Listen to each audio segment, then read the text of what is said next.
We're dealing with interesting countries, anything from much of the Middle East, Africa, Asia, and so on. But more recently, European countries and clients are coming to us for more protection in terms of the process for getting paid. And that's what we like doing, the process to get paid using either the banking process, banking payment methods, or others. And naturally, we like letters of credit because it's a technical area that we get heavily involved in, and we always make sure our clients get paid. But you don't do that to the US or to the UK or most of Europe, but Greece is coming into that category now, and some of our major clients are looking for letters of credit from Greece, particularly standbys, which guarantees payment and the process very successfully.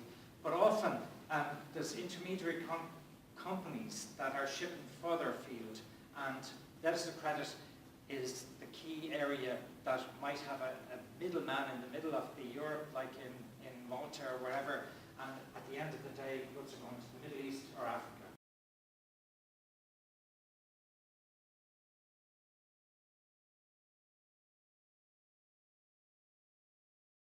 Irish companies are not going to succeed terribly well if they stay in their own little marketplace.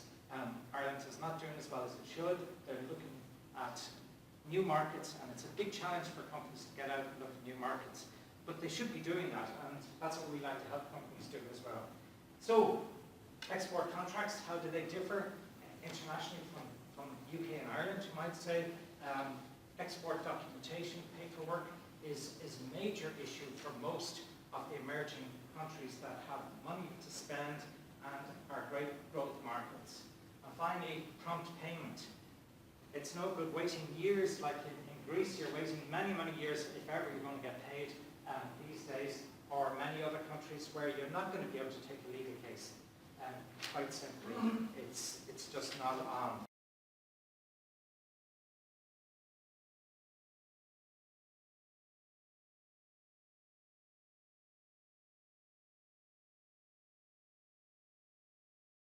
The problems are the concerns in Ireland, obviously the high costs, but more than that even has been finance and cash flow management, and that's been a real problem for Irish companies, and how they get around that is a difficult one. There's no easy solution, but it's number one criteria. That's why credit management is absolutely essential in any sort of growth prospects or plans.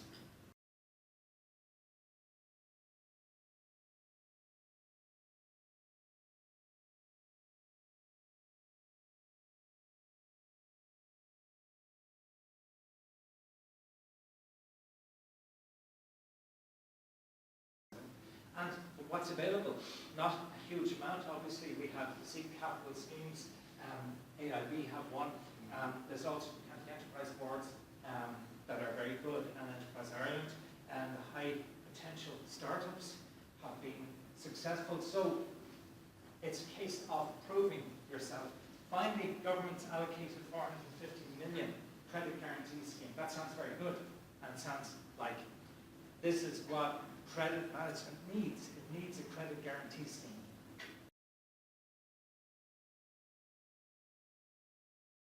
% of companies who get into letters of credit fail because they're not managing their documentation. On first presentation, over 50% are discrepant. Guarantee is lost. As Hugh says, not worth the paper it's written on, and that's where it is, effectively.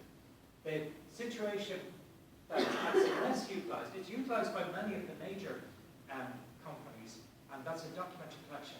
In simple terms, using the bank process to get your documents through the bank, using the buyer's bank as an agent on your behalf to get paid. And that's often called bills for collection or whatever. The simple process is you don't have to force a letter of credit from your customer who loses the facility in their bank, and their overdraft facility is cut by that letter of credit. But the reality is you secure control over the goods, that the documentation goes to your customer's bank, who then holds it until the customer either pays, that's against cash against documents, as you might know, payment against documents, or formally accepts this,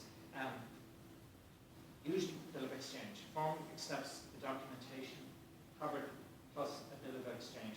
Bill of exchange, one of the least used documents and one of the most powerful documents in international trade, because it's like you're issuing your check. This is even more formal.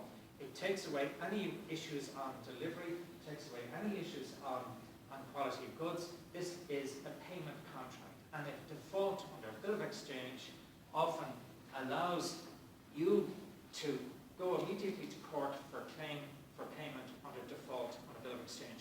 Who is your agent? You're using the buyer's bank as the agent, who will actually be instructed to go to a notary public once the payment is not available to transfer on a particular day, and very tightly controlled under International Chamber of Commerce rules for collections, and very well established.